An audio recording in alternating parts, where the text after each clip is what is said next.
Hey guys, and welcome to Gwent, the Witcher card game. My name is Jaggerus, and this weekend was the Team Leviathan Gaming Invitational, a massive Gwent esports tournament with a $1,000 prize pool. The tournament played across 2 days. We went from 80 odd participants down to 16 on day one using Swiss format. Then we had a double elimination bracket that took 16 hours to complete, ending in a grand final winner who took home $600. During the weekend, I was commentating with Spiro, who is another Gwent commentator, and I did record a bunch of our games. So over the next couple of days for you, I will have some commentary videos showcasing some of the highest level of Gwent gameplay and seeing what the current meta looks like in terms of the tournament scene. In terms of factions, you will notice that there's no Skellige. Why is there no Skellige? Because Skellige was universally banned. People kept banning Skellige because it is such a powerful list. But as a result of that, you should be able to see lots of spicy Northern Realms and Nilfgaard gameplay, along with some monsters and some Syndicate. So stay tuned and I'll get those games up and running. One thing just to be of note is that there was occasionally issues where Spiro would see what happened before I did, just because of how the spectator client works. So sometimes he does react to things right before they happen. Other than that, enjoy, and if you enjoy the videos, maybe leave a like. I'm sure chat is dying to get into the game, as we are, as it has been a very tumultuous and a very long day, and here comes potentially the last set of 5. It depends on the outcome. If Bushy wins, he has to beat Unforgiven a second time in a second best of 5. If Unforgiven wins, that's it. We're done. We can all go home, go on holiday, have a nice time, and get some sleep. Yeah, this is going to be the grand final, and what a final it is going to be. Long day. It was long 2 days, actually. We saw quite a long 7 rounds of Swiss, very long day 1 for both players, and a very long round, very long day 2. It's already been 13 hours so far. So both these players must be exhausted by now. Let's see if they got a little bit of energy left in them to pull home a win. Who's going to be able to out-endure the other one, I guess you could say. Yeah, so just waiting. I think we are going to get a different invite pop up by the sounds of things. There it goes. There's a new one. We're just going to continue with that. A lot of best of 5s actually going to 5 games in the last couple sets. I mean, we had a game 6, right? And then I believe the Sumo Bushy one went to 5. Yes, that was indeed. There was a lot of actually game 5s recently. Yeah. But yeah, game 5 as well. It does feel like people's lineups then do seem to be relatively evenly matched. If we're getting to game 5s, that tends to be an indication that people aren't just getting, absolutely shut down, right? It's not 3-0 sweeps across the board, which means that although there are differing strategies, I feel like a lot of different strategies have been successful today. For sure. I mean, okay, so it seems like we might be having a little bit of an issue getting into the game. At least, I guess you're waiting for the players to queue. Hopefully, won't have any issues. Let's see. Yeah, we're just waiting to see what is going on here. I'll just let the team know that we're waiting. Make sure, Spiro, that you do not touch F5. I have removed my F5 key here. I actually never put it back on, so as far as I'm concerned, if everything breaks, it's your fault. I haven't even touched my keyboard yet. Look at me. I blame chat. Yeah, so Bushy now doesn't have an invite. Okay. And Unforgiven hit play. So it looks like the first time around, it just cancelled, right. So we'll just have to wait and see what's going on here. Let me know if I should back out or not. I think if it cancels, it should just automatically cancel itself. Oh, Bushy says he's got it, so it may be that it's just a case of waiting a little bit by the sounds of things. Nice. Hopefully we can get this game started. Why do you get a card back? Mine was just square tailed my spinning card. I need to figure out how to change this card back so that I can have a pretty one too.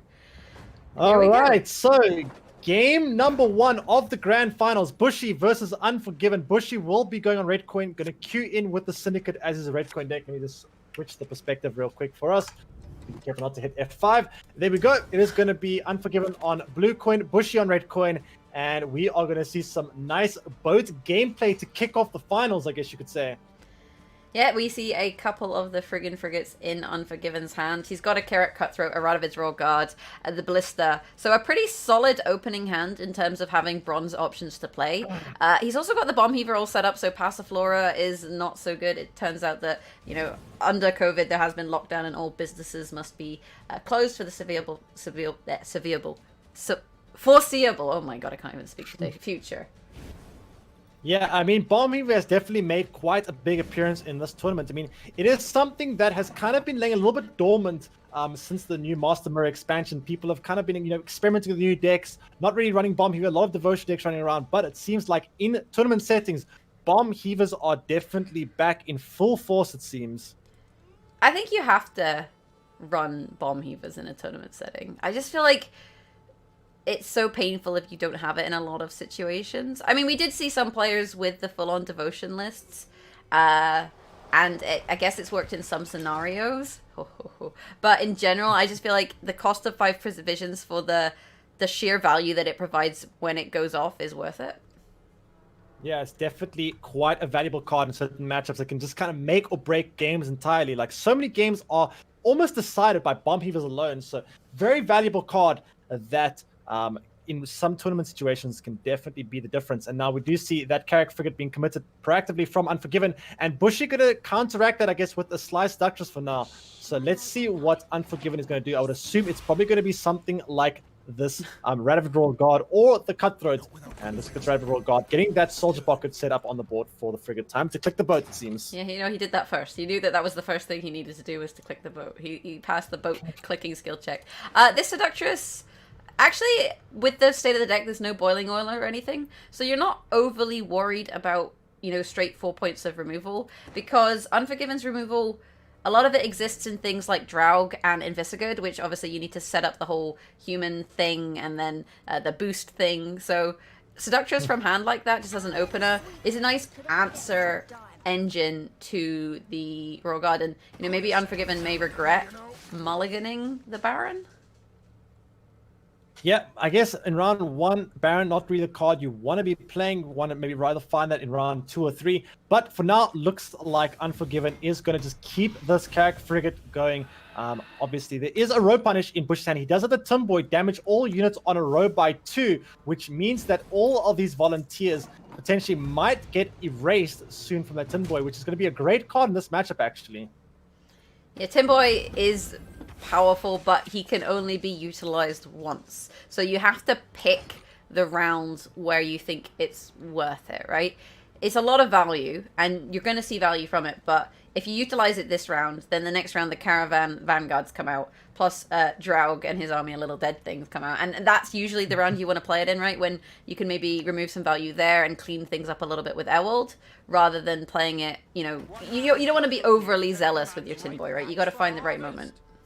It's also important to note that Voimir does exist for Unforgiven, and this card does boost all allied copies by 1 and give them 1 armor. So there's a little bit of a game of chicken when it comes to Tinboy, I guess you could say, because whoever plays their card first gets extra value. If obviously Voimir is committed first, suddenly Tinboy becomes a lot worse as everything gets armor. So it kind of becomes who's going to play their card first, Tinboy or Voimir.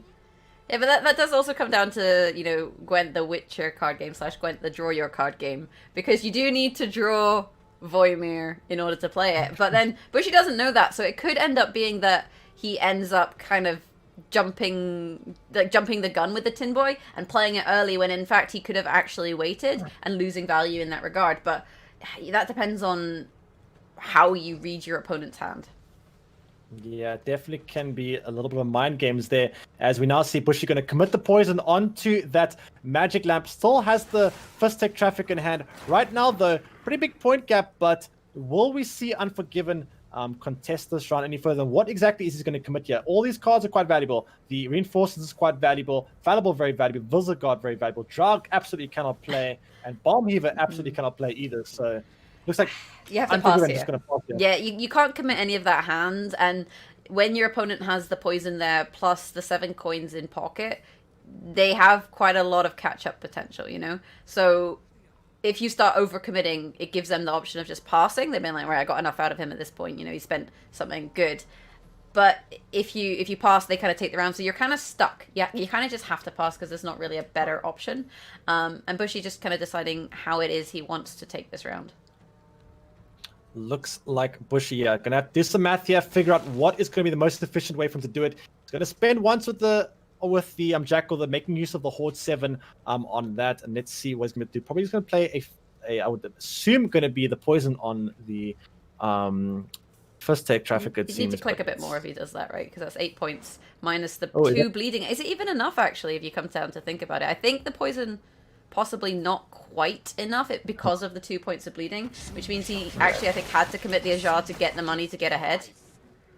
Didn't actually do the math of that one, but it looks like that might be the case. So Azar being coming down, I mean, I guess Azar in this matchup isn't going to be that valuable because Falibor does exist anyway, but it is still a valuable card in itself. It is still, I guess you could say, 9-point card. And now we do see the mulligans for both players. Now the thing is, Bushy can't exactly take a long round 3 against this Drag deck because the Bomb Heaver does exist. The Drag is just such a threatening card. So I think Bushy's going to have to push, but it's so difficult to push with Syndicates, especially if you don't have the passive floor, which Bushy does not have in hand. You need the right hand for it. You kind of want Passiflora, maybe a Seductress, maybe a Adrian, in order to just set up some engines and allow the push. And nope, not finding it at all. He doesn't find the Seductress, the Adriano, or the Passiflora. So it is a bit of a sad push. No Baron. So Soul would be safe. And if you can get the Soul going, maybe plus an MK, if you get to enough coins with the Sea Jackal, that actually does make for quite a nice round, because every 2 coins that you gain, you then, you know, click into the Jackal. One thing that must be said about Unforgiven's hand, you didn't find the Amphibious Assault nor the Neuromancy, and these are 2 cards you really want to find in round 1 or round 2. Obviously, with the Echo Tag, you do want to play that early on, as it does return to your deck in following rounds. But if you find round 3, you suddenly kind of lose on half the value of these cards. So a little bit sad for Unforgiven. He doesn't find that. He also misses out on the Adalia, which means that he doesn't get to, you know, play additional Carrier Vanguards. He does have the reinforcements, but no Adalia. And now it looks like Bushy is going to mount quite an aggressive push.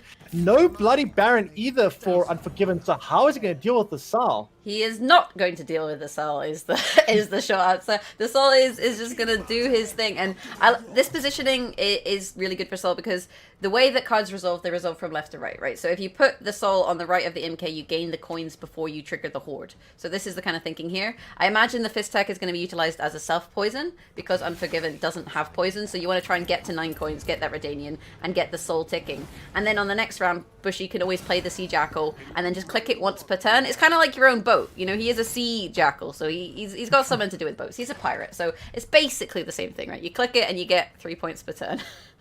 Man, I cannot tell you how many times today I've seen Sal absolutely carry games on his back. It looks like this might in fact be one of them, as Unforgiven missing out on the Bloody Baron means he's got no answer for the Sal. MK is earning 2 points a turn. Sal is earning 3 points a turn, and all of these points just has no answer. Unforgiven might have to commit a drag here, and then Bushy might end up being able to just take a pass on it. Yeah, I think at this point Unforgiven kind of has to play the Draug, because you need to be able to deal with these engines. And, you know, Falibor, he plays for, what, 10 at this point? Or, sorry, 12, because you get the +2, but that's not going to deal with any of the engines. Bomb Heaver, you obviously don't want to play without Passiflora. Mauler is just slow as anything, and it's allowing the points to extend. Draug, though, does start to threaten, and then you have the option of following up with the Visiga to actually try and remove some of these problems. Man, it's looking so bad for Unforgiven. I mean, Unforgiven can play the Draug and force Bushy out of the round, but, I mean... It's tricky, because if he delays... Bushy then has the option to, you know, kind of go looking for things and set up, say, removal options. He could always have played the Tin Boy and then had the option to use the Vivaldi Bank to find Airworld to start, you know, killing some of these little dead things. Yeah, Bushy actually doesn't even have to pass here. Bushy could just play the Tin Boy right now, and that's a pretty juicy Tin Boy. And, I mean, oh my goodness, Unforgiven without this Bloody Baron. He did mulligan in round 1. It's important to note that Unforgiven did mulligan the Bloody Baron round 1. Maybe that is going to come back to haunt him here, as he did not draw back into it, nor did he find his Neuromancer to maybe choose throughout that Bloody Baron. Might end up costing. Looks like Bushy does take the pass, so that is a little bit of a sigh of relief for Unforgiven. But losing out on the drag there must feel so bad. I mean, I think maybe Bushy just a little bit wary of Baron. We know obviously that it's not a thing and that Soul is safe, but you have to be a little bit cautious in that regard to make sure that you do respect these cards. Yeah, for sure. Definitely Bushy, I would say, playing around the potential of the Bloody Baron, as we will get round 3 started any second now, as that should be enough points. I mean, to be fair, there are some pretty good top decks for Unforgiven. He does have the Adalia still in deck. He's still the second Caravan. He's still got Bloody Baron, Voiding, and Amphibious Assault, and Neuromancy. Yeah, there are some good top decks, but same can be said about Bushy. He's got the best for a there's Baron. A little bit late for Fabi. Well, there are all the cards. He would have loved to have found this early on, but better late than never, I suppose. Unfortunately, the Adalia doesn't have any bronzes. Well, I guess Bomb Heaver, but that's not really an amazing... it looks like he's going to mulligan away. What did he mulligan there? At the moment, I have 2 Bomb Heavers on screen, so I'm just going to wait until the mulligan resolves and see where it goes. It looks like he mulliganed Voimir in favor of a Karak Cutthroat. There's some very weird things happening on my screen right now. Mine just has a floating Bomb Heaver in the corner where the mulligans were, so... Yeah, I think he mulliganed away Voimir. I think there's a Karak Cutthroat. And I'm not 100% sure. It is. That's what I can see on my screen. I see Karak Cutthroat in that spot, so I'm going to say yes. I'm going to say yes to the dress. Okay, so Unforgiven with the opener, playing the Adalia onto the Karak, I would assume. Yeah, I don't think you play a bomb, like just a BM Bomb Heaver. You're just like, by the way, I have Bomb Heaver in case you were unsure. Oh, looks like it is going to be a Dahlia onto that Karak Cutthroat, and that is going to play for a nice 10-point play, I guess you could say, as well as putting a boost unit on the board to make Visigoth and Leader ability better for Unforgiven. Yeah, so Bushy, I guess, has to decide how he wants to sequence going forward here. I guess the standard play is you play the Passive Floor and see what happens. Yeah, which is what he's opting to do. There's no threats that he can particularly deal with. I guess he could have considered blood moneying and Philipping the Karak, I suppose. But if you know there's another Karak coming, you always have the option to use Philip on a Karak later on down the line. And there is the Bomb Heaver, an interaction we all know way too well. Catch it is, and Passiflora will get shut down, it seems. And that is going to be the end of that. So let's see what Bush is going to be able to do here. He has got that Tin Boy, but unfortunately, Tin Boy kind of missing its mark. It was best used in round number 2, but Bushy rather taking the pass there out of fear of the Bloody Baron, not taking the Tin Boy in round 2. In round 3, it's going to be a little bit more awkward for him. Yeah, especially with the shield there on the Cutthroat, for example, that is going to block the value from Tin Boy if Unforgiven ends up having, slightly more units stacked on one row than the other. With that said, there are formation cards, right? So if you're utilizing formation, you kind of have to play them in certain positions, but they have the option of both depending on whether you're going to float the order or you want to play the order straight away. Yep, for sure. So let's see now what Bushy decides to do. As he's got 4 coins in the bank, gonna go for the 6-point Mutate Hound. Not gonna get poison value, obviously, as he doesn't have another one in hand. What is this bank gonna do for Bushy? Let's have a look at his deck. He's got the Illwald, he's got the Adriana. I guess it's gonna come down to whatever's highest up to get the most coin value. Now we do see the second Cutthroat coming down for some more bleed value. Yeah, you really can't rely on the banks. That is the takeaway in Gwent, is in terms of Vivaldi Bank, you kind of have to see what the state of the land is before you choose what you pick, because it costs the further down the deck you go. Unforgiven, though, now having lots of boosted units set up on the board for a pretty big Visigoth, considering how short the round is. Yeah, this is going to be a fairly decent Visigoth for sure, as Bushy now has got that Tin Boy. The question is, how much value are we going to expect from the Tin Boy? Looks like Bank is going to get rolled now. Let's see what is on top. Looks like all the best targets are near the bottom or towards the bottom, so not the greatest bank in the world. What exactly does Bushy value the most here? Maybe, I mean, you could just go for the coins on something like a poison, but you don't have a poison on the board already, do you? So that's not exactly great. You could go as far as, oh, you went for Kalkstein. I mean, you can use that to get rid of the bleeding. It's not too bad. Yep, 8-point Kalkstein there. Not too bad at all. But definitely not what I think Bushy was looking for. However, looks like Bushy's going to use the leader ability now. Going to kill off that Adalia and remove 1 boost unit on the board to make this Visigoth 1 point worse. So actually good use from the leader ability from Bushy. Not really going to find other value. Other than that. Yeah, it also gives him the exact number of coins. I don't know if it was exact. I'm going to assume it was. I figure he did the math. To get the Flying Redanian out, so getting up to 9 coins there is pretty nice. And it gives you a lot of options and flexibility in regards to how you utilize the Philippa. Because Philippa, when you abduct something, it makes all of your coins worth 2 points, which is obviously much more lucrative than many of the other options where your coins are only trading for 1 point in value. Yep, definitely is a great spender to have Philippa, as we now see that Philippa in hand for Bushy. You can use it as a great spender, and I mean, this game could be quite close. I'm not sure how to call it. This so far, the point gap is quite big, but Bushy has got 9 coins in the bank. This Fallible right now does represent quite a few points as well, as there are 3-point units on the board ready to go to get a death blow set up. I think you don't really want to play the Urchin because it plays into Falibor. It's such a small unit unless you're going to spend, but you don't really want to spend because, like I said, the best way to gain value from the coins is Philippa. So I think your options here are you either play Philippa onto something like this, or the Scytheman, and steal those points away, or you just play the Tin Boy, but it's an 8-point Tin Boy, which doesn't feel very good. So you may think, oh, I might wait a turn until my opponent plays, say, the Baron on the melee row or the Falibor, so that I get a couple more points from it. Yeah, and the question is, though, when is Bushy going to play the Philippa? Does he play it now? If he does play it now, it gives Bloody Baron a decent... Yeah, it takes the Purify on that. Looks like he's going to play the Philippa now. Takes the Philippa now, which means that Unforgiven does have a fairly decent Bloody Baron on that. It is a 10-point Bloody Baron, not too bad. And let's see what Unforgiven's... I mean, this game could be quite close. Falibor and Bloody Baron are big cards. Tin Boy is also not bad, but that Urchin is only going to be 5 points. Looks like Unforgiven is going to play this Bloody Baron range row, as there is no way for Bushy to kill it any longer, as 0 coins in the bank, no lead ability. It is safe to go range row. Yeah, I'm wondering if it comes down to the sequencing there of whether it would have been better to just play the Tin Boy and wait on the Philippa, just because it meant that there isn't currently a Baron target, and at that point you could have then used the Philippa onto the Baron or onto the Falibor. Like, I actually feel like, given the state of the board, the sequencing here, if it had been the other way around, would have benefited Bushy so much more, because it wouldn't have played into the Baron.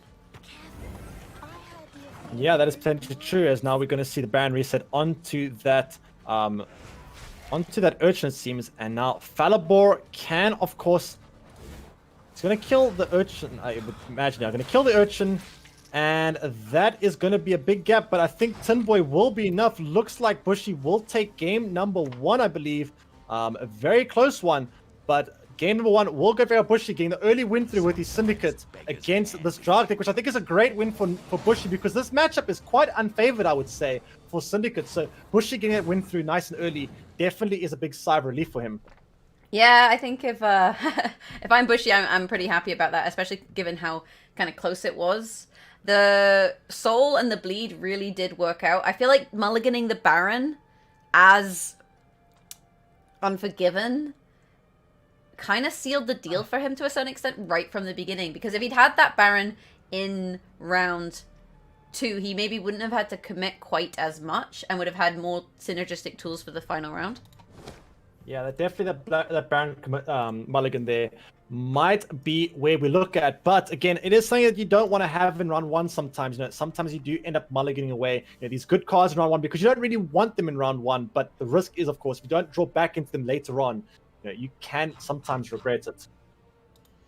Yeah, that is the case. And gold cards are a tricky one, because there are certain cards you really don't want in round 1.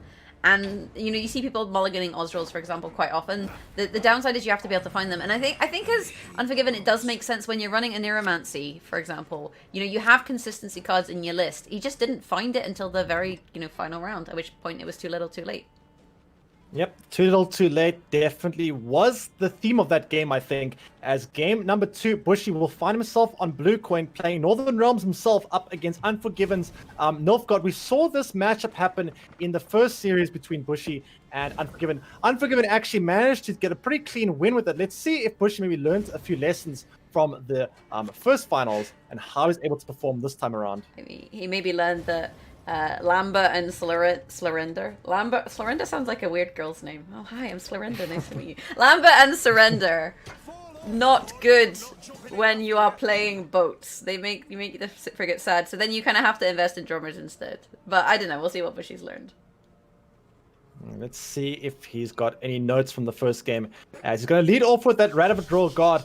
And again, Unforgiven mulliganed away that Mask Great Ball. We saw actually the same mulligan in the first series against Bushy from Unforgiven. Mulligans it away this time once again. I wonder if that has something to do with Bomb Heaver and Heatwave that he's worried about. Yeah, if you're worried about answers, especially if you have both answers, you have Bomb Heaver and Heatwave, then it kind of doesn't make sense to keep cards that get countered. And we see this a lot in certain matchups where you kind of realize, well, my opponent's just going to hold on to the answers for this, so what's the point in holding on to it myself? Yeah, looks like that might be the thought process. As this Heatwave is an interesting one. We were speaking about this in the first finals. What exactly does Bushy prioritize if hypothetically a Mask Great Ball were committed? Does he prioritize Heatwaving it to banish it so that Unforgiven can't shuffle it back into the deck with a Seer? But then he kind of bricks his own Bomb Heaver. So does he mulligan away his Bomb Heaver, or does he just play the Bomb Heaver and say whatever? I think you kind of wait and see what gets played when. At this point, you have to kind of make a judgment call based on what cards you've seen. Have I seen, say, the Aniromancy? If the deck is running Aniromancy, have I seen that? Have I seen a Seer? Have I seen Roderick yet? Have I seen the tools they need to replay this card? Because if you've seen the tools, then you maybe feel a bit safer in Bomb Heavering. Whereas if you haven't seen any of the tools, I feel like Heatwave is the way to go. It kind of depends on the point in the game, right? Round 1, for sure, I think you go Heatwave. Round 3, you could go either way. Yep, for sure. And I mean, also interesting to note again that Bushy is up against both a Lambert the Slambert, and Surrender. And interesting enough, Bushy does play the Carrack Frigates, and Carrack Frigates will swarm the board quite a bit, which means this Lambert and the Surrender get so much value for Unforgiven. However, we did see a situation in the first series where Lambert and Surrender were kind of fighting for value. Obviously, Unforgiven played the Surrender, but then he kind of made his Lambert a bit worse. So let's see how that ends up working out this game. I guess you could play Lambert now, because there's 2 units on the board. I don't think that's how you take this round, with a poison on a 9-point Radovid's Royal Guard.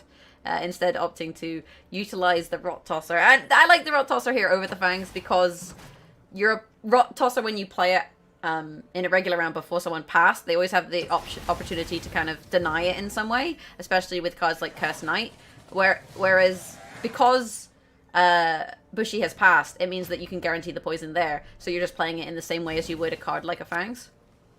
Yeah, I agree. Definitely, this Cursed Knight can be quite valuable against Rot Tossers. Obviously, being able to transform that cow carcass into another Cursed Knight ends up making that cow carcass kind of negative points for the opponent. As we now see Unforgiven does draw back into the Mask Great Ball. The question is, will Unforgiven push here, or does he believe his best chances lie in a long round 3? If you think your chances are in a long round 3, then obviously you would save the ball and you would just play it then. Because you can always utilize the Aniromancy with the Asir in a different way, right? The beauty of this double ball list is that Unforgiven doesn't have to have 2 balls. He has choice. He can decide whether he has 1 ball or 2 balls. And alternatively, he can utilize the Asir onto a different gold card. But if he's going to do that, he does need to put that gold card into the graveyard so he can then Asir it, and then he can always use a Neuromancy to find it a second time. I guess we'll have to see what he decides to do with that. And let's see what he wants. Let's see how he plays this round. He's at 9 cards. He hasn't crossed the 7-card threshold yet. I guess you could say he hasn't crossed the Event Horizon. He can still kind of just feel out this round.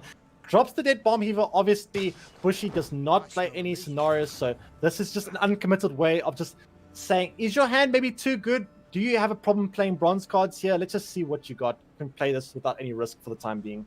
He's just like, show me what you got. This is kind of awkward for Bushy, though. Like, what is your play in this situation? You have the Cursed Knight, but you quite like to utilize that to stop poison. You don't want to play the Bomb Heaver. I don't know why you would play Baron. I mean, you kind of have to drop a gold card. I guess you could Amphibious Assault, right? You could Amphibious Assault into a boat and then kind of see where it goes from there.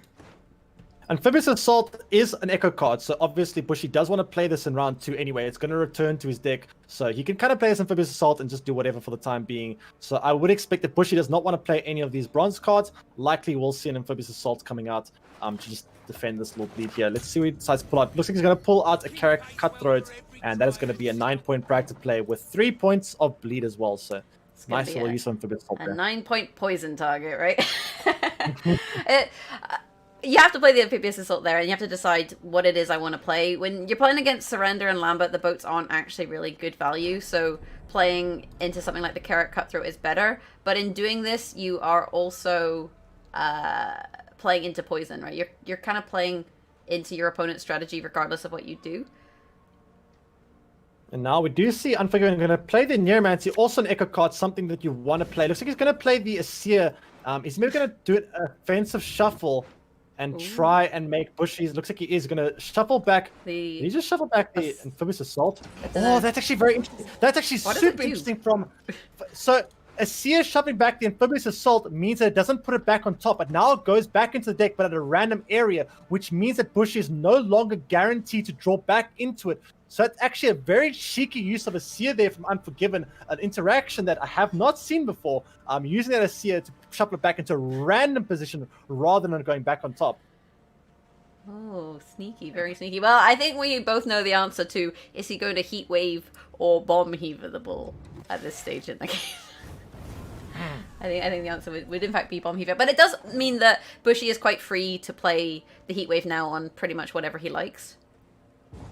Yeah, so a bunch of different points out in chat that does actually, there is one downside about this. That means now that Bushy is able to take a free Bomb Heaver onto that Masquerade ball potentially. You ties, Vero. I literally just said that. I know it's 14 hours. But yeah, the Bomb Heaver now is free on the Masquerade ball. But I guess again, Heat Wave is available for Bushy anyway. So the question is Bushy going to keep the Bomb Heaver? I guess he's going to keep Bomb Heaver, obviously now that the C has been committed. Yeah, you keep the Bomb Heaver. I think you would expect your opponent to hold the Masquerade Ball, right? I just think you do. It's one of those situations where like they have Roderick, they have an Neuromancy, they have so many ways of getting 2 gold cards that even if they mulligan it, they can find it. If they don't think you have the Heat Wave, not the Heat Wave, the Bomb Heaver, so you may as well hold it. So let's see what Bushy's hand is going to be. Looks like he's got a pretty strong hand. Finds back into the Amphibious Assault there, so the Asir didn't actually end up doing too much. On the other hand of things, Unforgiven does miss the Morale and the Van Moorlen, Vincent Van Moorlen, but he does have lead ability and Roderick, so there is a good chance that he will find the remaining golds. And Neuromancy, so I think he can probably find them both there. I think it's quite likely that he will do that. So Bushy has to make a decision again with the opening play what he wants to do. He did find the Amphibious Assault because he is a talented individual, and he's utilizing it to play a 9-port Aedirnian Mauler. So this is the thing, you're playing into poison by doing this, but if you go for the frigates, you're playing into Surrender and Lambert, and you have to decide which of these is the bigger of the 2 evils. So a little bit of I guess you could say friendly banter going on here, as Bushy does end up finding back into the Amphibious Assault despite Unforgiven trying to shuffle it back into the deck around a spot. However, Bushy does miss out on the Neuromancy, so that's just kind of 12 dead provisions sitting in deck. True. He got most of his goals though, right? He didn't get a Neuromancy and he didn't get Shayla, so I feel like if you're Bushy, you can't be too unhappy with the draws. Like, yes, you didn't draw 100% perfectly, but you drew well enough. It's good enough.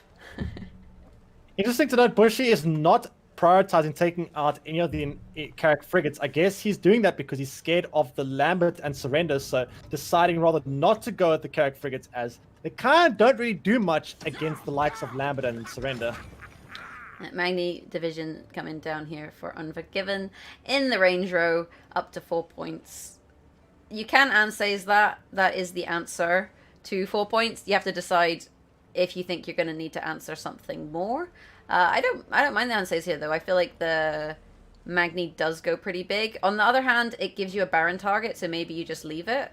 But then the Thirsty Dame from the Masquerade Ball is also a Baron target, so you kind of have to decide, where you want to go with all this.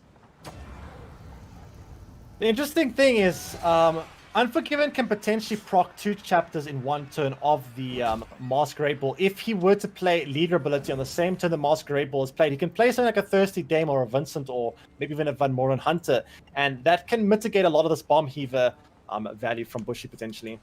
Yeah, he'd have to get a bit lucky, with the TA. I mean, he does actually have a lot of aristocrats in deck though, right? He's got the Hunter, the 2 Dames, and the Vincent, so it's pretty likely to get one in the top 3. So you would get at least one proc on your scenario.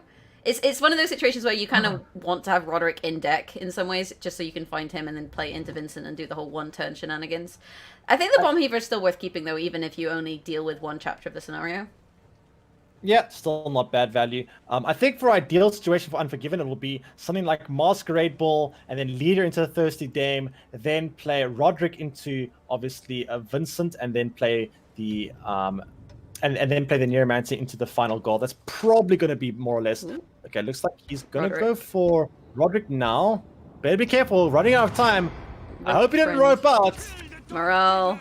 Click something. Okay. Click the right target. Is it going to click the right target? What is the right target?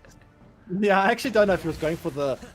At least didn't get the Roderick. I'm not sure which one he actually wanted here, but I guess getting the Anna shut down is probably fine. So I think that probably is what he wanted for now.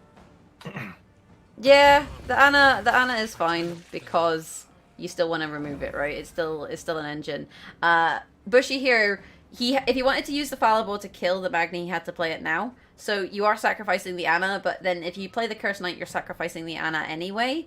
And ultimately, there's that many poisons in Nilfgaard that some of them are going to go through. So maybe in this case, you're like, well, I'm better off letting Anna die and saving my Cursed Knight for whatever comes next. Yeah, I mean, this also gives Unforgiven a really good invocation on this Fallible, by the way. Like 8-point invocation that puts on top of your deck, which means your leader ability. I guess his leader ability okay, he's probably gonna use leader ability now, right? Yeah, leader ability gets the Vincent, which is a pretty good card. Obviously, that will end up killing the Anna, I believe, and then he will use the following nice. Yeah, on the Fangs, and that's a nice little play there from Unforgiven, playing around this Bomb Heaver using leader ability. And that's one of the nice things about Tactical Decision. It means that you can play around Bomb Heavers a little bit. That was the perfect draw for that scenario in terms of all of the aristocrats that you could have gotten right. Vincent allowed you to shut down the Anna while playing double poison in one turn to also deal with the tall unit. Then you have the invocation on the Fallible. So you've suddenly shut down a lot of big cards on Bushy's side of the board, and now it's 18 points in favor of Unforgiven to 6 for Bushy. Yeah, this game is looking very similar to what we saw earlier on with Bushy versus Unforgiven in the first game, where this Nilfgaard deck actually end up kind of crushing this Northern Realms deck. It might happen again, it seems. Bushy still has quite a few cards in hand that do have good options. Baron, you can utilize that on something like the Thirsty Dame, for example. Ansays gives you good value with dueling. And if you have enough boosts on the board, then Visigoth can be big. But that is a if, right? If you have enough boosts. And your only options for boosting at the moment is playing your formation units on the background. That's, I think, what Bushy is doing, because he's just trying to get some boosts on the board so that Visigoth isn't completely useless. Seems like that might be the case. Visigoth is going to be difficult to get value for, as there is so many forms of damage and removal from Unforgiven. There is a 20 Joust going to, damage that Bloody Baron, forcing maybe Bushy to have to use this now, because if he doesn't, something like a Bravens onto a Mage Infiltrator could potentially kill it. Yeah, you have to I think you have to take the Baron now, but Baron now is really early. There's still a few statuses to come out. You've got poisons, you've got the Brathens with the spies and stuff, so that Thirsty Dame, she's just going to get bigger even after you reset her. Baron obviously can't reset himself, which would have been nice in this scenario, but alas, it is not to be. That was a very risky range of Bloody Baron, by the way, because Van Moren Hunter is still a thing for Unforgiven, so this could have potentially been locked. A little bit of a risky play there from Bushy. Yeah, I think Bushy is in a position where he feels like he has to take risks to win. He feels like he's maybe fighting an uphill battle, and this is exactly what I mean. It looks like he feels like he has to take risks to win. And as a result of that, you can see he's floating the Baron. So he's not even using the Baron. He's played the Ansays on the Range Row as well. And Unforgiven has a way of dealing with the Braven. Baron. Yeah, with Bravens. Yep, with Ravens. And also he's yeah. stacking for surrender at this point. I guess Bush is kind of looking for outs and saying, okay, you need to miss this for me to win. And that's kind of what I guess Bush is going for. But right now, I would assume that Fallible. Unforgiven will play the... Looks like he's going to take the Fallible and say Fallible, big. of course, can kill the Baron. You kill the Baron, you kill the Roderick, and you remove the boost on the Anseys. You basically answer both of the kind of slightly annoying things about the current state of the board with your opponent's card. 25 to 8. Oof. Yep, pretty big gap here. However, that does also take away a little bit of value from surrender, I guess, by removing so many bodies on the board. So I guess that's fine. So it looks like Fallible will come down here. And unfortunately for Unforgiven, this Fang's Empire looks like it's going to be a 4-point card for now. But I mean, a 4-point card at this point, I don't think he's too sad about it, looking at how the board state and the point discrepancy is looking. Yeah, I think if you're Bushy, you probably want to duel the Thirsty Dame at this point. You can utilize the boost there, get your points on board, and then you can also play the Visigood. And again, Ranger, he just has to maximize his points, and he's really valuing them. You can see in terms of the way that you're playing here. Your alternative is you save the duel, or you could duel something else and maybe Heat Wave the Thirsty Dame, but it more or less equates to the same thing. What Dame?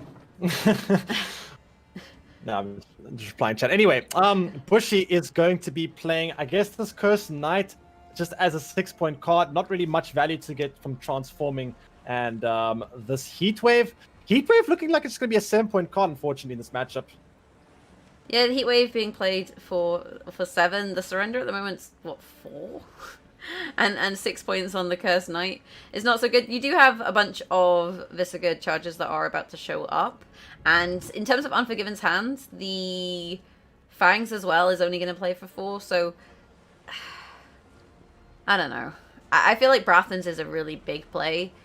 Unforgiven's Surrender at the moment a little bit better. And Lambert, although he's only going to hit 1 target, I mean, it actually depends, because the Cursed Knight could just like play into Lambert as well. It's still an 8-point play, even if you only get 1 target. And I like this use from the Fangs right now, putting it on the Visigoth. Obviously, there's no follow-up poison for Unforgiven, but he's basically forcing Bushy to use the Cursed Knight this round onto the Visigoth. Well, not actually. I mean, there's only 1. Actually, it's not actually. Bushy can see there's only 1 poison up the Rotos, so still has time. Actually, Bushy can just ignore that. Yeah.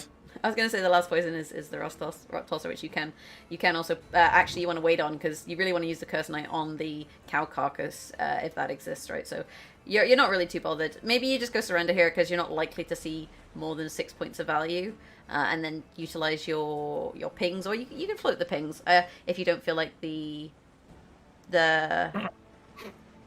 Viscard's going to think. The thing is, if you surrender onto the Fallible, you're just removing value from your Heatwave. So I guess this is better. Looks like you will, in fact, take the Heatwave. 7-point Heatwave, not the most amazing thing for a Temper Vision card, but I guess you could take what you get. I don't think it had amazing options in this matchup. And I do want to say that I really like the way Unforgiven's played the matchup in terms of the Masquerade Ball and the fact that he keeps holding it for the final round in order to thin out the deck such that when you do play TA, you're very likely to find an Aristocrat, and you can then trigger part of the scenario in 1 turn. So there's Surrender being played now by Unforgiven for 6 points. And Bushy, I mean, he's going to play into Lambert regardless with the Cursed Knight, so I guess you may as well play it now to get 2 more points on your Surrender, and then you just spread out the shots from the Visigood. Yeah, I mean, the point gap actually right now technically is in favor of Bushy because of the Visigoth, but that Braden's going to play for so many points, and unfortunately for Bushy, that 6-point Cursed Knight not looking too amazing. Nah, it's a dude on a horse, right? It's not, it doesn't even look that amazing in terms of the card art. I guess he's a skeleton man, but yeah. Oh, there's the Lambert. So Unforgiven waiting. So this sequencing has actually paid off for Bushy in that he has managed to avoid 2 whole points of damage. I'm wondering what it is that Unforgiven's waiting on with the Brathens.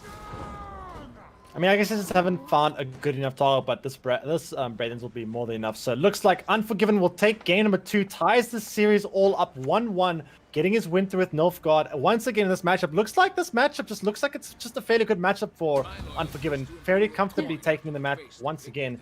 We saw this a bit earlier. We're seeing it again here. Northgard ends up being a pretty fairly easy win for Unforgiven. So all tied up, 1-1. There's 4 man on horses.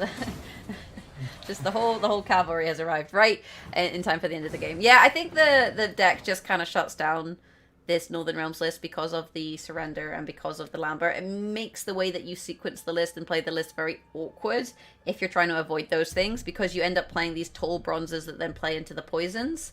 And because you have the option with the Masquerade Ball to utilize it with the tactical decision, which Imperial Formation decks obviously can't do, it does mean that scenario removal is actually a lot less worrisome.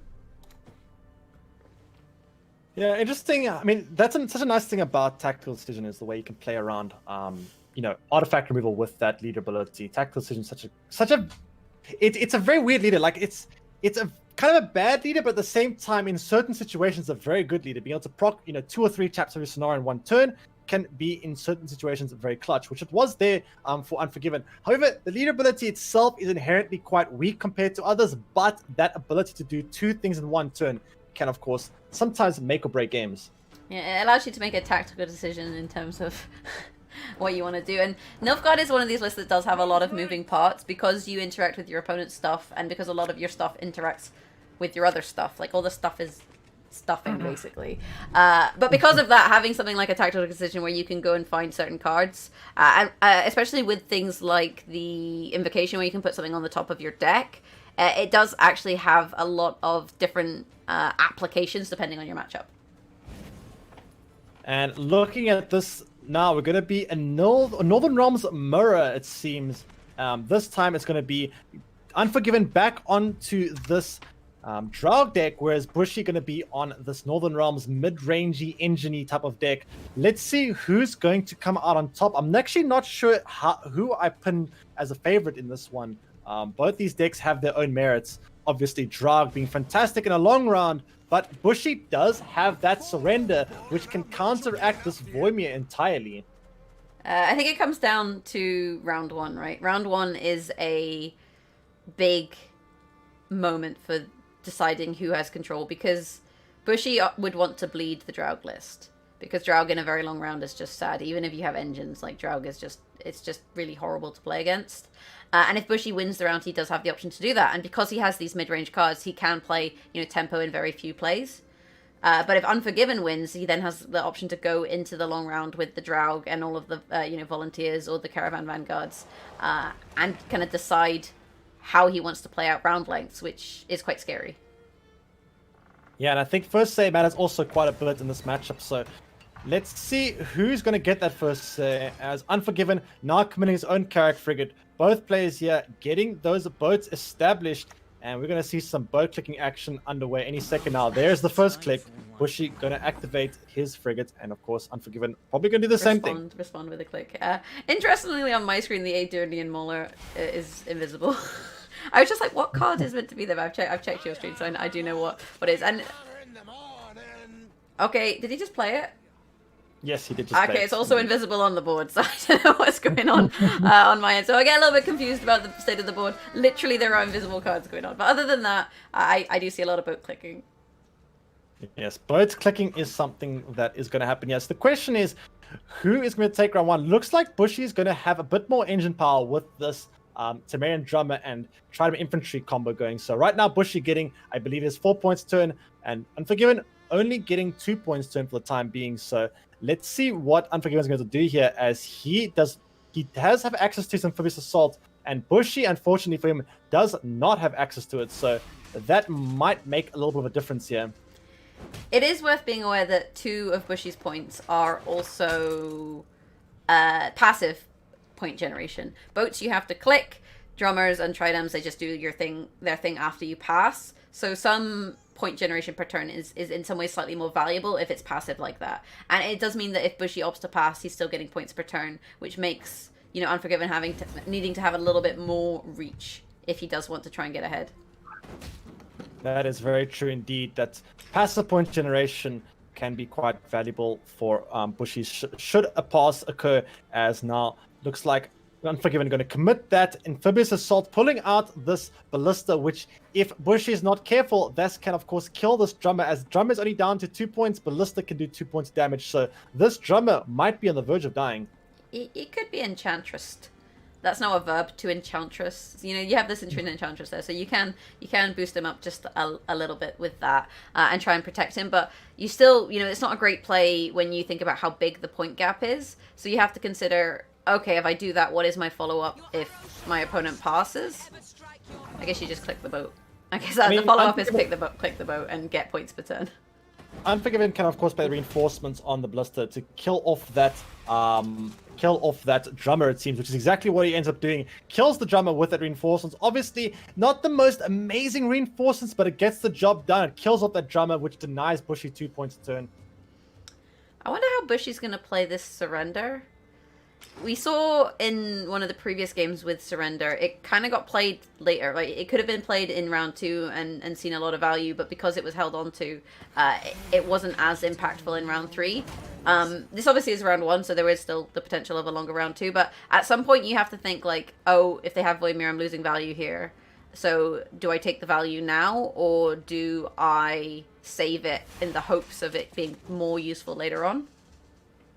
Yeah, I mean, Voidmere in this matchup, it's still valuable, but against surrender, I don't know. It's obviously still a very valuable card, but looks like now the point gap still pretty big in favor of Unforgiven.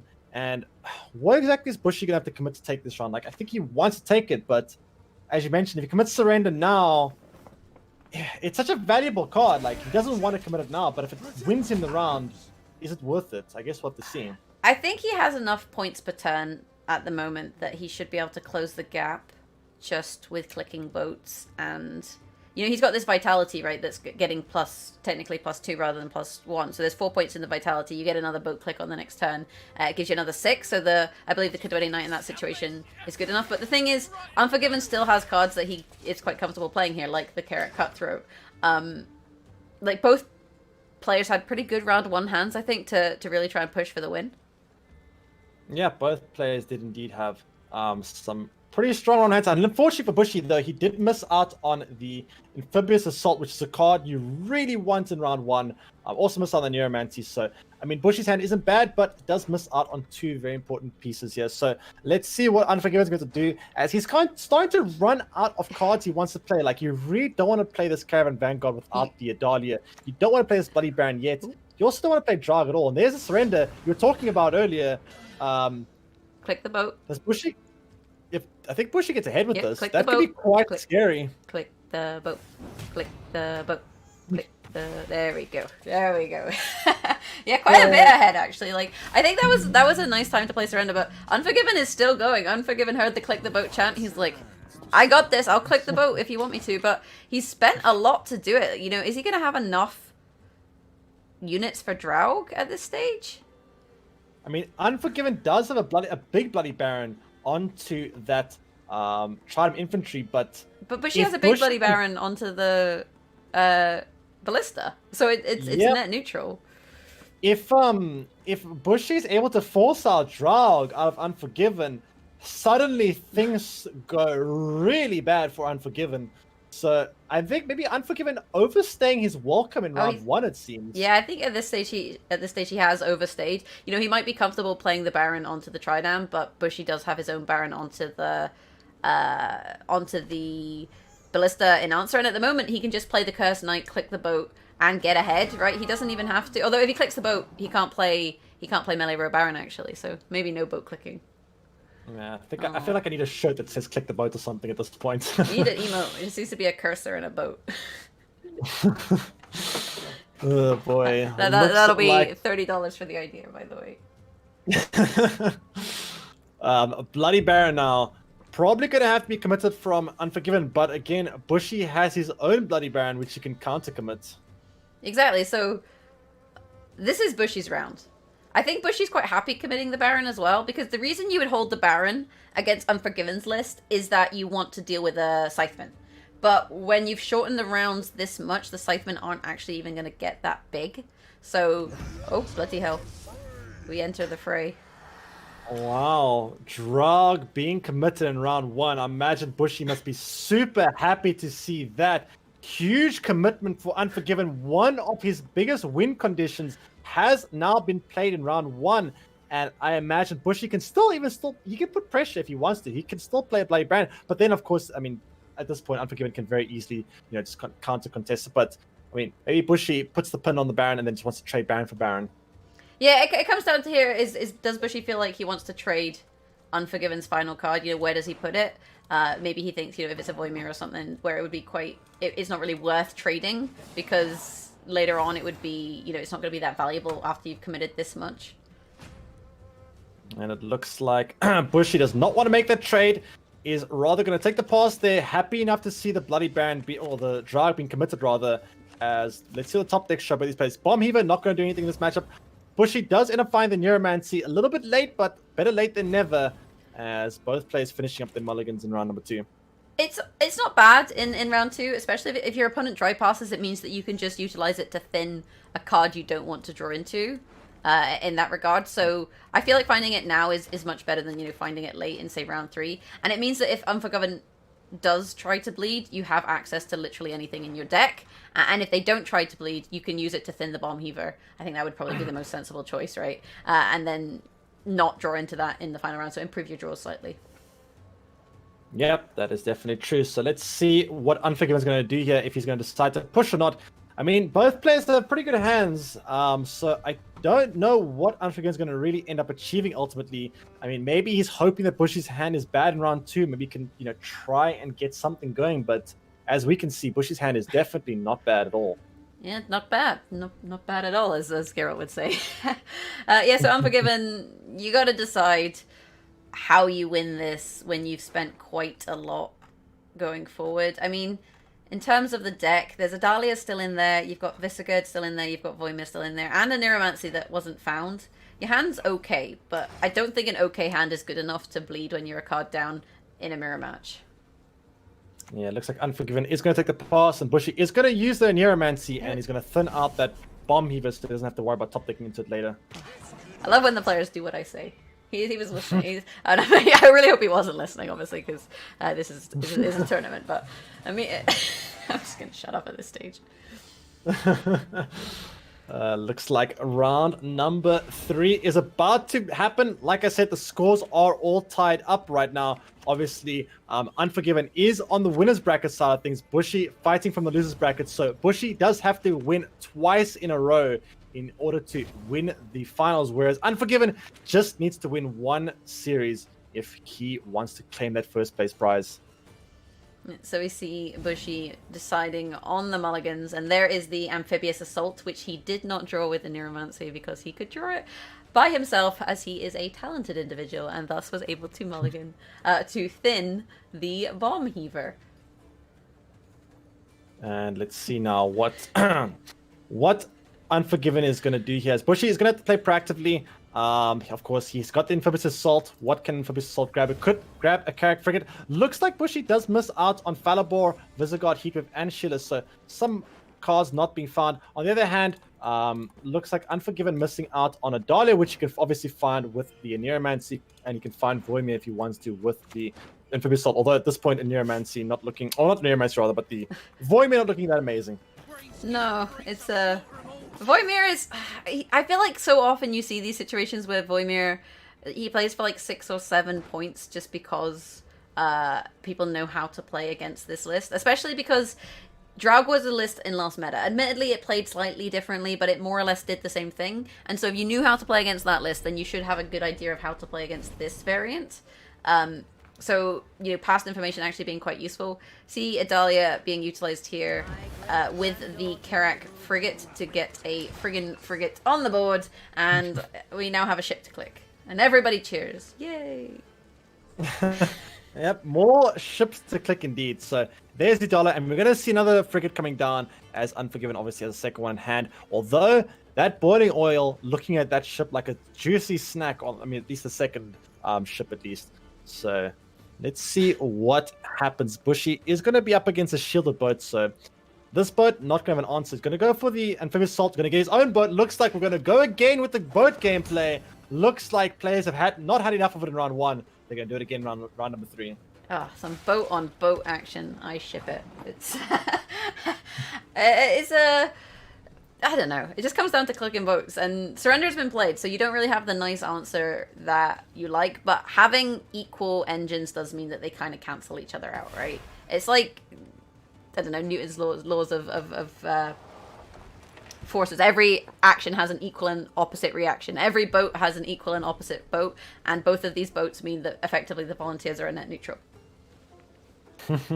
That is true. I mean, putting both boats on the melee row, though, that's a little bit strange. Obviously, they do kind of swarm each other, but I mean, I guess Unforgiven worried about the fact that he might not have enough soldiers, perhaps, to support 2 different rows. But interesting to see both boats in the same row, however. That's something you don't see very often. Leader of the boat.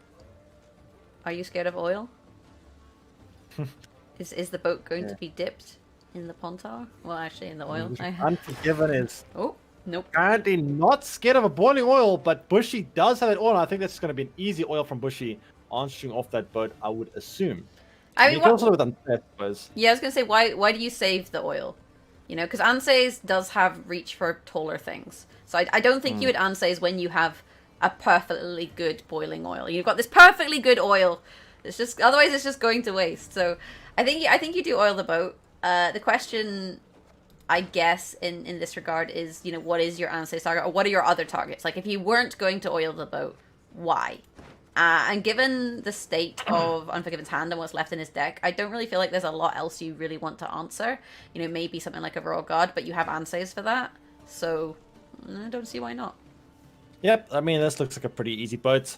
At least from my perspective, let's see what Bushy decides to. Rather than going to play an Anna, it seems, so... I guess Bushy may be prioritizing getting his own engine down for the time being. I mean, I guess Bushy is saying here, okay, you got a choice. You can either develop more soldier pockets for your boat, or you can answer my Anna. And I don't even know how Unforgiven is going to answer Anna at this point. No real way to do one. So it looks like for now, Anna will end up sticking. And guess Unforgiven wants to try get a soldier over here to get this frigate. With leader charges, right? Leader charges and Visigood? Yeah, that could do it if he wants to go all leader right now. You'd have to go all leader right now. Mm-hmm. I think Anna's worth answering. I mean, you could try and take a slower play. You could take a slower play with something like, you know, Ballista Falibor, but that gives Bushy the opportunity to then boost the Anna and kind of manipulate the scores a little bit. So it's usually better to clear something up with one play, but Unforgiven's roping here, so if he's going to do something like that, you got to do it quick. Yeah, he's going to go for the Infamous Assault instead. Going to take the Voimir onto these volunteers. A little bit of an early Voimir. Could have been much later for some more value. This Voimir obviously still playing for 9 points compared to, well, with this Infamous Assault, well as getting some more boosts on the board for this Visigodd. He needed the Soldier Boy, right? You wanted to set up the Soldier Pocket for both of the frigates so that he can click and get loads of points per turn. And maybe he's saying, well, Anna is 2 points per turn. My boats are both 2 points per turn, so it's a net neutral. And Anna at the moment actually only 1 point per turn, but we finally did see the oil coming down and sinking the friggin' frigate. One ship down, 2 more left on the board. Let's see what Unforgiven's going to do about this. I mean, he still has a Visigodd ready to go onto Anna if he wants to. Let's see if he decides. A lot more boost on the board this time, so he doesn't actually commit the entire leader ability at this point. I guess maybe what Unforgiven was worried about is he's got final say, right? So he doesn't want to use his entire leader and play into Bloody Baron when he has final say when he can play around it. Looks like Bush is going to go for his entire leader right now. Probably going to play, I guess, maybe a Neuromancer next turn onto Visigodd. However, Unforgiven, let's see if he decides to go for his Visigodd to shut down that Anna. Yeah, I think that is the play that you make, especially given the kind of current board state. You don't have as many points per turn as Bushy, right? Bushy's up 11 points, but you have a card. He has played all of his leader. He's going to get, you know, a big Visigodd next turn. And you kind of have to think, this Anna's playing for 2 points per turn for the next, 3 turns if I don't do something about it. And he does have good ways of dealing with it. He does have the Visigodd, so I don't see why you wouldn't when that's the big engine, right? That's the one that makes everyone stronger and stronger every turn. Let's see what he decides to do. It looks like it's going to be Visigodd now. Visigodd will, of course, kill that Anna. And I believe Bushy still has his own Visigoth with quite a few boosts on the board, which he could use to deny a lot of Unforgiven's leadability. I would expect Bushy probably will end up going for a Neuromancy on his own Visigoth very soon. Yeah, the difficulty there is this armor, right? So if you're denying leader points, you're using 2 pings to do it. So you're trading 2 points. I guess you get a point of damage for 1 point, so it kind of equates to the same thing. But you're also countering Baron. Now, ideally, Unforgiven wants to play the boost, the Scytheman last, right? He's got last say, I think. Oh no, he doesn't have last say, does he? No, he does. He does. I tell him. He does. Yeah, Unforgiven has last say. So ideally, Unforgiven wants to play the Uprising ping last and play the Scytheman where it's unanswerable by Baron. So as a result of that, he's kind of having to wait. But Bushy doesn't want to ping these units, right? These units have armor, so he's kind of stuck between a rock and a hard place in the way that you utilize the Visigoth. So maybe you're better to just play Bloody Baron, say, range row, and try and maximize your Visigoth. And that looks like it's going to be the case. This does, however, give Unforgiven a very good fallible right now with the 3-point volunteer on the board and the 2-point volunteer. So there it is. Fallible will come down now. Great fallible value. And it's probably going to ping the Bloody Baron and remove that boost on it. So there it is. Great fallible value. And puts Unforgiven up by 5 points. This game is actually going to be very close because Unforgiven still has the last leader ping. Bushy, of course, still has his Unseus and a Neuromancy, but this Unseus only going to play for 8 points as there is no boost to capitalize on. Is a Neuromancy better on Fallible? I'm just wondering, you know... It could be, actually. Because there's not that many boosts at the moment. I guess it depends, you know, what Unforgiven does about the boost on the board. He does have the... Ballista to take away another one. And with this current board state, there is a 3 and a 2, right? You've got the couple volunteers there that do play into the Fallible. So I think it may be the case that Fallible is actually better than Visigoth. Yep, definitely could be. Fallible right now represents quite a few points. So I think we're going to see that. I mean, there is a lot of points here. Bushy has got Prince and Says for 4 points. No, more than 4, because it'll hit the Ballista, right? So you get 5. Ah, right, yes, sure. You kill ballistas. So, I mean, I guess Fallible kills the ballista anyway, yeah. But it'll be 4 points on Unsays. Then it's going to be, I believe, 2-point reset on the Bloody Baron. Don't do math, Spiro. You just let it happen. This is the joy of casting, right? Our job is not to do maths. We get to this point, and then we say, "Oh, it's going to be close. Oh, it could go either way. I'm not really sure who's got it here. We'll have to wait and see how the cards fall." Well, that's going to be the case. Bloody Baron and leader charge. Is it going to be enough for Unforgiven? It's going to be very close, I think. So Unforgiven is getting 2 points here on the frigate. Here comes the Bloody Baron finisher. There is still quite a few boosts. I think Unforgiven actually has this one, I think. Looks like he does, despite committing the Draug in round 1. Unforgiven does actually still take it 2-1 up, which means that Unforgiven is 1 win away from claiming that first place finish, whereas now Bushy has to win twice in a row against Unforgiven's final deck, which I'm not sure. What is Unforgiven's final deck, actually? I think it's Monsters, right? Yeah, Wrecker Swarm, let's go. I'm proud of you, Spiro. That's the hype ending. You don't quite do the math. You gotta build it up. You done good, son. Alright, so let's see how Monsters ends up doing, as it is going to be Unforgiven's final deck. And Monsters is a deck that can struggle sometimes. You know, I mean, Unforgiven does have control tools, so he can answer a few things. But, again, Monsters definitely has been one of those decks that, you know, been a bit iffy so far in this tournament. It's pretty hit and miss. It's the same as Syndicate, though. I feel like they're kind of occupying the same space in terms of ability compared to Nilfgaard and Northern Realms. And obviously Skellige's doing Skellige things because it got completely banned entirely today. I'm pretty sure not a single person was like, maybe I won't ban Skellige. They were just like, nah, just click the purple, right? Get rid of it. The Monsters list, the Arrakis Swarm list, I feel like it does have a lot of cool things going on with it. You have your removal options. You have good long rounds with things like Ethereal. You have good short rounds with, you know, Osril and whatnot, and standard Monsters plays with tall units. So it is a bit of a tough one to match up against. If you have Row Punish, though, you know, if Bushy has Row Punish in his lists, like in his Northern Realms list, which we're going to see now, it does make things a little bit more difficult because that really goes against things like Ethereal. Yep, for sure. And looks like Bushy is going to be doing the mulligans now. And we see Unforgiven, the other side of things, does have that Jäger in hand. Obviously, a card you really want in round one. Want to get this in the graveyard for your Osral later on. I believe this is going to be an ethereal, a deck that contains ethereal, I guess you could say. And Unforgiven does not have the Aneromancy, so no access to ethereal for now. This list doesn't rely on ethereal. That's why I like the Araka Swarm list more than I think Fruits of Isgith.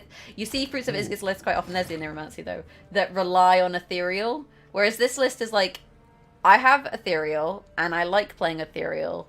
But if I don't draw ethereal, I still have things I can do with my little ones, you know? I can play Glusty Warp, for example. I can play Imlerith and boost them up. I can play one and A-Rush it. You have other options, so you're not all in on ethereal.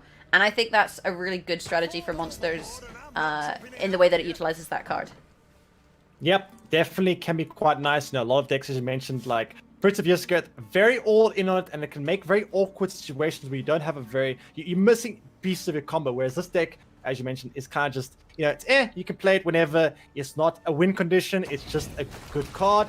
And Unforgiven going to lead off with that Strigger, answering the Rat of Droll God, putting himself now up 5 points. And this is one thing that this monster deck definitely can do quite well, is if you draw a strong hand, you can put a lot of pressure on opponents when you get that red coin, which is what Unforgiven is trying to do here. Yeah, this is the red coin bully. It happens with Syndicate, it happens a lot with monsters because they have some good options for reach with things like poison and toll units and whatnot. And basically, yeah, this is kind of tricky for Bushy because he's on blue in this situation. He has to be careful that he respects monsters and doesn't lose round one on even. Yeah, that is exactly what Bushy's going to try to do here. He does use tactical advantage to boost up this Carrack Frigate. However, Unforgiven could potentially play Imlerith, and then his Imlerith's Wrath is all set to go, because what Imlerith's Wrath does do is damage an enemy unit by the power of your highest unit that you control.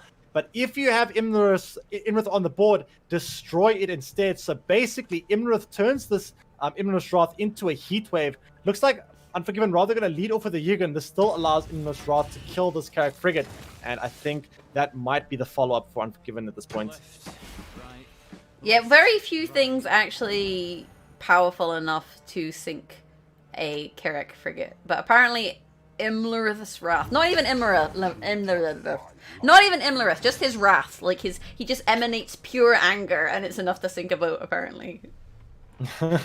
I mean, that boat is sunk. However, Bushy does have a Neuromancer which can tutor out Amphibious Assault, which can, of course, get another boat on the board. So maybe we haven't seen the last of the naval fleet yet. Yeah, there are a few more frigates to be accessed. With that said, Bushy does still have the Temerian drummer marching away to a jaunty tune there on the board, so he does still have an engine going at this stage. Unforgiven, though, is just playing tempo, right? We've seen Akern, we've seen Strigo, we've seen A-Rush, and we've seen Imlerith Wrath. Like, he's just slamming points, and it's 27-11 at this stage, which is quite a big gap for Northern Realms. Bushy is falling behind, it seems. He needs to get some points going, otherwise he's going to lose on even. And suddenly when Monsters actually is allowed to win on even, that's when they suddenly become just 10 times more scary. Obviously with that massive finisher with the likes of Osral, you really do not want to find yourself in a position where Monsters can bleed you for free in round 2. Yeah, Unforgiven, though, is slowing things down just a little bit with the Night Wraith. And this actually does give Bushy some opportunity to try and catch up a little bit. He does have the Surrender, which he can use to kill the ones. But actually, in this scenario, there isn't anything to utilize those ones, right? There's currently no Ethereal, although there is access to those cards with an Aneromancy. So maybe if you respect the fact that Glusty Warp could come out, Ethereal could come out and make this round really difficult, maybe this is the surrender to take.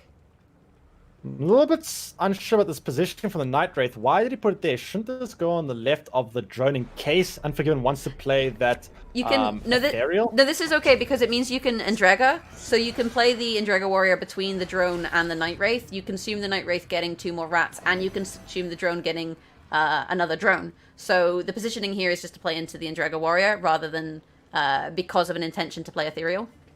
But if he plays the Ethereal over here, it'll consume the drone. Then if he plays the No, Endrega Warrior... so you play the Endrega Warrior between the drone and the Night Wraith. The Endrega Warrior consumes both of those, spawns ones on the other end, and then you play the Ethereal to the right of the Endrega. Ah, okay, I see, I guess. But then, sure, you can also do like that. But it takes a bit longer to set it up because he now has to play the Endrega Warrior before the Ethereal if he wants to do that. But I guess... I don't think Unforgiven really wants to Ethereal this round. I think if you do set up all of those ones, you're maybe looking for a Glusty Warp. Although, he could play the Ethereal now. I guess I'm just saying he doesn't want to do it. But this is the other option, is he could play the Ethereal next to the Night Wraith, right? You play it to the right, and then you consume the turn after, and then you're not really losing any time, right? Because you have the 2 rats already set up. Yeah, he's putting it now on the board. I guess Unforgiven can still play. Yeah, they can still play the Endrega Warrior over here, I guess, and they will still spawn on the far right. So looks like Bushy is going to be in a pretty awkward position. I don't know how he's going to do these points. He's committed the Bloody Brand as well, which is a huge card to commit, which means that even if Bushy were to somehow get out of this round and somehow get final say, he can no longer... I guess he can punish with still a Heat Wave, but it only trades even, doesn't trade up as hard as Baron does. I feel like Bushy's okay, because this plays into Surrender. And if you play the Surrender now, you shut down 3 of the drones, so you shut down 3 potential Ethereals like that. And as a result of that, you're still 37 to 28. And Unforgiven is maybe starting to run out of tempo options other than Imlerith. The nice thing about this, however, is it does put Yegan down to 4, which means that Anseus can, of course, now kill the Yegan without having to duel, because the thing is, Anseus can't duel Yegan because of how the interaction works. It will end up suiciding. However, if Anseus is able to do 4 damage without the boost, it means that Anseus can kill the Yegan without doing that duel on it. You say he can't duel Yegan. I feel like shouldn't is maybe the better word. Fun fact, this man getting absolutely destroyed by Acorn is in fact Prince Anseus. I'm going to say that as if it is true, and if it's lore, it's not. I'm making things up, but yeah, I'm pretty sure that's Anseus there, right? I mean, you really would not want to be playing Anseus to suicide on a Yegan, but I mean, I guess it's still kind of, obviously he can still obviously spade now for the removal now. Now we see Imlerith coming down now onto that Ethereal. Interestingly enough, it does temper Unforgiven ahead again, but this Anseus is going to play for 17 points on that Yegan right now. That is a pretty big prince. Yeah, and Bushy also, he could, if he wants to, just opt to play the Visigoth instead, because Visigoth does require setup, and you have the setup, right? So what you could do is you could play the Visigoth, use the 4 pings from the Visigoth onto the Acorn, and then have a couple more points of damage, rather than playing the Anseus. It gives him, even more tempo, and it means that he doesn't have that awkward situation later when you're trying to set up a Visigoth, but you don't have the board to be able to do it. So... I mean, I'm assuming Bushy always takes the Anseus here. Looks like the best Anseus you're ever going to get. That is a 17-point prince. There it is. No need to duel. 4 points of damage, all it needs. And now, Bushy actually clawing his way back into this one, which means that if he gets out, suddenly things look a lot better for him. Yeah, I think Bushy had all the answers, right? He drew into a hand that had the answers to everything that Unforgiven was trying to do. With that said, Unforgiven... his hand is bad. He may play a card just to try and see if it forces Bushy to play his last card, right? So if you play a card here, you get to maybe 30, 34, 35. You're still 11 points off, but you are getting, some ethereal value. So it's not completely unsurpassable. So Bushy might not feel safe enough in that scenario to pass. And then if he commits the Visigoth as a trade for something like a Barghast or an Arrakis Nest, I feel like as Unforgiven, you're actually happy with that trade. Yeah, I think trading, these last 2 cards are not really valuable. This Arrakis Nest, the best time to use it now is going to be with the Ethereal, so I think Unforgiven definitely going to play out these bronzes and at least see if he can trade with this Visigoth. The question is, does Bushy want to play this Visigoth or not? I think Bushy really does want to win round 1. If he gets final say, he has that Heat Wave at least to trade even onto that Osral. You've got 3 points from the ethereal here, so you have to make the play, because your question is, can my opponent make 5 or maybe slightly fewer than points, maybe 6 points, right, because of the Temerian Drummer?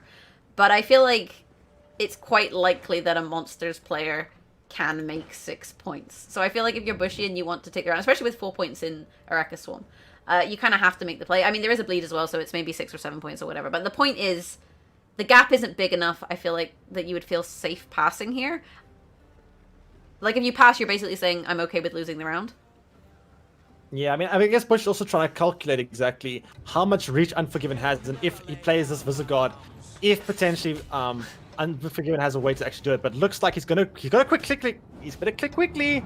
Better click fast. He does click it faster. Okay. Good set up Bushy ones, Bushy. Come on. 20 points ahead. Looks like Bushy does take round 1. He does commit quite a bit, but gets that final say, which, as we all know, Northern Realms against monsters with final say can be quite valuable indeed. Yeah, Northern Realms against monsters is valuable, but Baron did get spent, right? So you don't have that answer to Osril that you usually like to see, or the answer to Glusty. You know, you did spend a huge amount, but with that said, you need to find Heatwave. And you found a Neuromancer, so you do have actually an answer. It's just an answer in a different form. And this is where a Heatwave tech actually is really nice, because it meant that Bushy could spend Baron in round 1 and still have an answer for the final round, say, right?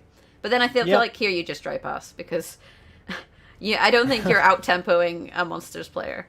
Oh, he just draws the Heatwave. Look at this talented individual. Yeah. Obviously, Heatwave still answers the Osril, not as hard as Bloody Brand. Bloody Brand, of course, trades up by 5 points onto the Osril, whereas Heatwave only trades even. So it is an answer, just not as good. I think it's still pretty good. So we'll have to see where the draw goes. There's the Osril. There's a Parasite. Meanwhile, Bushy drawing gold. And both players, very talented individuals, drawing all gold hands. Falibor still in deck, but accessible with the Neuromancy. Meanwhile, Glusty Warp is accessible with a Neuromancy for Unforgiven. So both players got all their gold cards. Question is, do you want to keep the Aedirnian Mauler, or is there something else you might want to find as Bushy? Well, Frigate's kind of nice, and so is the Mauler, but not the Mauler, rather. Well. But, I mean, both players, as you mentioned, have a pretty much perfect hand, so the thing is, Northern Realms with final say in a fairly long-ish medium round 3. I think I would put him as the favorite here, but I guess anything can happen. Like, I mean, Unforgiven still has a lot of points in hand. Yeah, longish medium round 3. That's my favorite length of round, longish medium. Yeah, so longish medium. Unforgiven, I believe, now has to go first, right?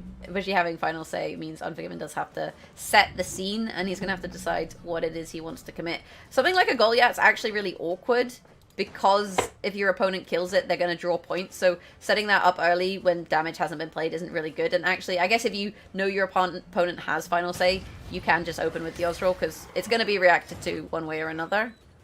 Yep, obviously, Unforgiven realizing perfectly well what Bushy does have in deck, or potentially hand with the Heatwave, and without final say, obviously, this Osril isn't going to be particularly valuable. However, due to the fact that the Heatwave has to go on the Osril, it does mean that if Bushy ends up playing this Heatwave on the Osril, Unforgiven can go all in on the Glusty. So I think Bushy probably going to keep this Heatwave for now, and then decide later on what's going to be the best. I think if you're Bushy, you wait, you play the Mauler, because the Mauler is nice. It sets up removal. It gives you options for things like the Beast. If the Beast comes down at a 6, you have 2 points of damage on the Mauler, which means you should be able to find damage elsewhere. You could, always end up a Neuromancying into a Boiling Oil, for example, to shut that down. It does mean you sacrifice your Falibor, but I feel like sacrificing your Falibor against something like the Beast is actually okay. Yep, definitely can be perfectly fine. The Sheila can make things a little bit more easier for Bushy to take care of that Beast. That Beast something that he needs to be able to answer, but he needs to get the Sheila down early. Sheila, obviously, plus Mauler, plus Falibor does it, but he's got to get the Sheila down right now. Yeah, and then you're putting 2 points of damage, though, onto... Well, actually, no, I tell a lie. It's Unforgiven instead, so he's got to play someone else first. We'll see what Unforgiven does, because you would waste 2 points of damage on Sheila onto something like an Osril if you do intend to Heatwave it, but Bushy does have a lot of answers. The thing is, Unforgiven doesn't really want to Parasite this. Like, he kind of wants to Parasite this because killing it does, remove the damage potential. But in doing that, you're basically saying, I'm okay with Anna having free reign. And yeah, there goes the Parasite. So I guess just respecting the the potential damage. But now Bushy can set up the potential damage again with the Shayla. If he does though, he can only damage the beast down to 4, which is not going to be infallible range. So no, but you would looks like... you would still be able to Neuromancy boiling oil. Yeah, you can. Yeah, but then you lose out on your fallible, which is but you kill a pretty the beast. big card. I don't know. I feel like killing the beast is worth it for losing however many points off of a fallible. Yeah, I mean, it might be, but there's an opportunity cost to that, however. So let's see what Bushy decides to do now. Is he going to play the Sheila, or maybe does he want to get down his own engine? He still has Amphibious Assault, which is going to be able to grab a Carrack Frigate or potentially a Drummer. So let's see what Bushy decides to do. Lots of things that he wants to set up. This is definitely not over yet. 15-point lead so far for Unforgiven, but Bushy still has card advantage for now. So here comes the Amphibious Assault onto the Carrack Frigate, which means the damage is not set up, so the beast a little bit trickier here to deal with for Bushy if it does come down, I guess, soon. Which I would expect. You know, you want to play the beast and have a few turns for it to grow. So playing it now, pretty nice. But Bushy opting to play his own engines as opposed to maybe setting up to deal with Unforgivens. Yeah, I mean, the Carrack Frigate is still getting 2 points in for Bushy, so he's also matching this 2 points in from the Beast. So for the time being, you know, he doesn't have a clear-cut answer for the Beast, but at the same time, he gets his own engine on the board. So instead of trying to, you know, answer the Beast in an awkward way, saying, you know what, I'm going to get my own 2 points a turn, and then I don't really care. This drone is actually really usefully positioned. I guess, you know, you have the leader, so you could always spawn a new one, but it does mean that the Whispus onto the A-Rush is a nice option here. So if you look at Unforgiven's hands, there are a lot of points. You've got the 10-point Goliath, you've got the Neuromancy, I would assume, onto a Glusty with the leader charges, and you've got the Whispus Tribute with the A-Rush. So pretty big units, plus the Beast growing every turn. It's quite a lot. Ooh, natural selection instead. Yeah, I'm going to take the natural selection onto it, and I'm putting it into it. Oof. And a Neuromancy, the nice thing about Neuromancy onto Falibor is it is a soldier, which ends up putting the pocket back on this frigate. So I think this might be the turn where Bushy decides to go for Falibor. We'll be able to kill a 2 and 2/1. So I think this is a clean Falibor that Bushy has access to. Yeah, this is a really solid state for the Falibor. You're denying Glusty value as well by doing that, so that's quite nice. Although with the Glusty Warp, you know, if the Glusty Warp ends up being bigger than the Osroll, that would be your Heatwave anyway. But ideally, you don't want to be putting points into, you know, another unit regardless. So I feel like Falibor here, it does feel pretty good. This is going to be a close one. This is going to be a very close one, I think. So here comes the Neuromancy onto the Falibor. Going to be able to do 2/1/1, getting rid of some ones on the board, making that Glusty a little bit worse. And that is going to put a soldier pocket for this frigate. And the point gap still in favor of, well, now suddenly in favor of Bushy, but at the cost of leadability, of course. Yeah, you're going to have to play the leader ability eventually, and this is the point where you're going to have the most boosted unit, so, you know, why not play it now, I guess? And here is going to be the Glusty, I guess. All leader charges coming out for Unforgiven. Going to play that Glusty. Glusty, of course, will come down for quite a few points on that. And there it is. How much is it actually going to end up being in the end? It's going to be, I think, the same as Glusty, as Osroll, 14 points, which means it's not going to play into Heatwave any more than what he's already playing. This is quite close. This is very close. Bushy's still getting 2 points turn. Shida going to play for 8. Heatwave going to play for 14. Vote's going to be clicked for 2. Ooh, it is incredibly close. There's 10 points in hand for Unforgiven, 14 points in hand for Bushy, but a 5-point gap plus the Beast and the boat click. I think this means that Unforgiven is the winner of the TLG Invitational. Oh, I tell a lie! Bushy actually takes it. Bushy takes it by 1 point, so it's going to go to game number 5. Oh my god. What a nail-biting finish there. 1 point game. Oh my goodness. I was like, he's got it. Now Shayla had 2 points. The 2-point Shayla is where I missed out. And to be fair, it's been 12 hours, so I'm going to give myself a pass on that one. I can't even do maths. I was like, this is why I was always like, don't do the maths at the end. Don't do the maths. Wait till the cards line. Nah. I'm just going to eat my own words. Wow. What a game. 1 point. Gonna go down to game number 5. But here's the thing, chat. If Bushy wins this next game, the brackets are reset and we go again because this Bushy's coming from the losers bracket. So if Bushy wins this one, we'll go again another best of 5. So Unforgiven has to win here unless Bushy wins, then it will be a new best of 5. So we could still be a while potential. I mean, I'm really glad it wasn't a tie. I think I would have been more triggered if it had been a tie. Oh dear, well played by Bushy. I'm kind of, part of me is like, Bushy, just lose so I could go to bed. And part of me's like, you know, when you root for the underdog, because Bushy's come through the loser's bracket at the end of the day. Admittedly, he went all the way through the winner's bracket, but in this situation, as a fan of Gwent, I do root for another set. Much as it pains me, I think I do root for another set. Oh boy, I mean, we might be in for game number 5. It's going to be, what is Bushy's last deck? I think it was Nilfgaard. Nilfgaard versus this monster deck. Bushy will have red coin. Unforgiven will be on blue coin this time. So this time, no blue coin. Safety net for Unforgiven, I guess. Or red coin safety net for Unforgiven, I guess. Yeah, that is a thing with monsters that is nice to have, is the option of bullying. Although, you know, Bushy, actually, I feel like he ended up being the bully in that round 1 in the last game. At the end of the day, by being able to get so much from his cards and utilize them in such a way. Okay, so let's have a little look at the hand states and see what is going on here. Oh boy, so let's see what the mulligans show. Obviously, Unforgiven needs to be careful. He doesn't have a hand that overcommits, which is something that monsters often struggles with. You get these awkward hands where they tend to overcommit in round 1 when they have blue coin. Looking at Unforgiven's hand, I guess it's not too good, but might not even be good enough. We'll have to see. Bush, on the other hand, has a fairly well-balanced hand. He's got the poisons in hand. He's got some nice soldiers. So very well-balanced hand on Bush's side of things. Yeah, this is the kind of round one you had. I can't even speak anymore. That's too much hype. I got hyped for the tournament being over and then it wasn't over. This is the kind of round 1 hand that you want. You have a smattering of gold cards amongst a few bronze cards which synergize quite nicely. You know, a couple poisons, for example.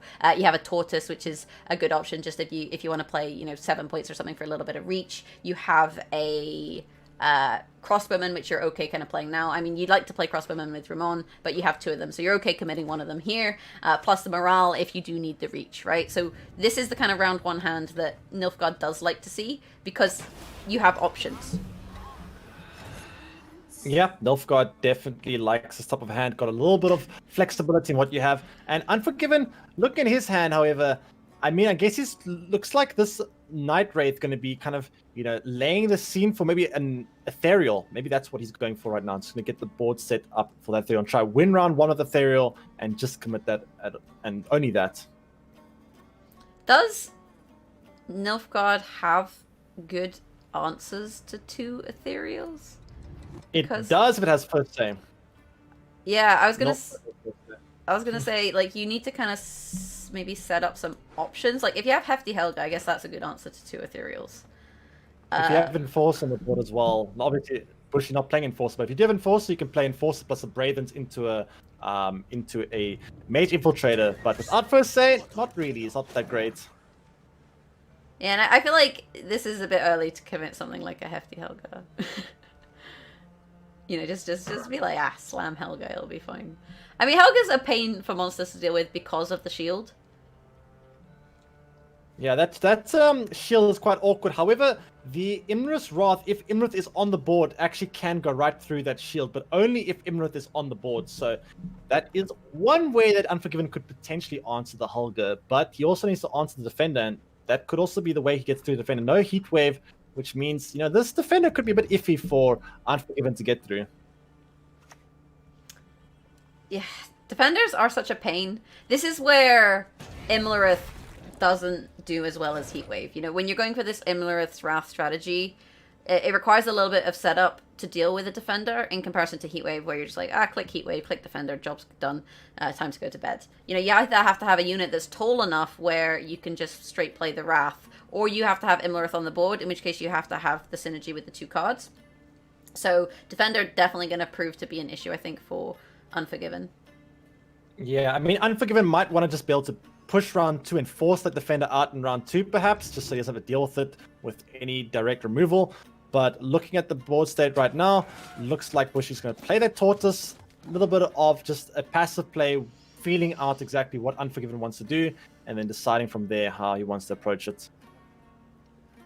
I think Tortoise is fine. It's not really something you value that much in this match. Like, it's nice as an option occasionally with Ramon. For example, in round 2, if you want to go for a bleed, you can always open with like a Ramon Tortoise, second Tortoise, and that gives you a decent amount of tempo for a bleed. But other than that, it is, I think, a little bit of a filler card in the deck.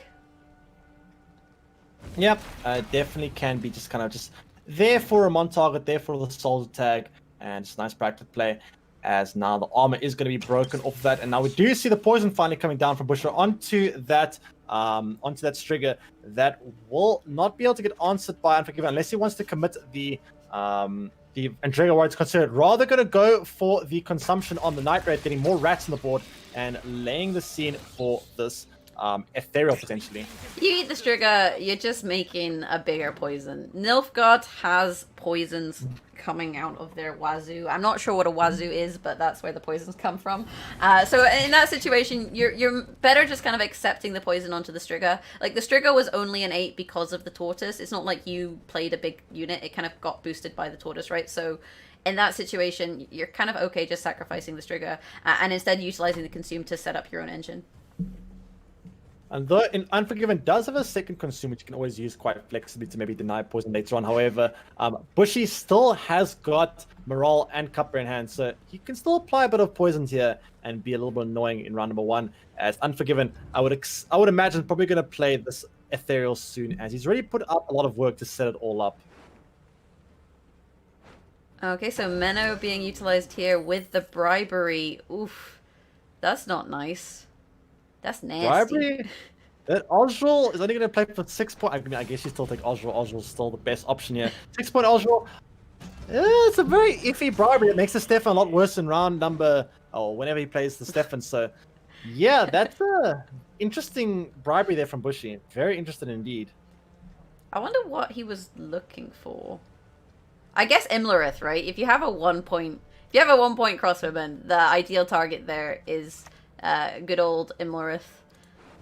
But alas, I mean, even Icarn or Goliath, not bad. Oh, Glusty! He was looking for Glusty. 100% he was looking for Glusty.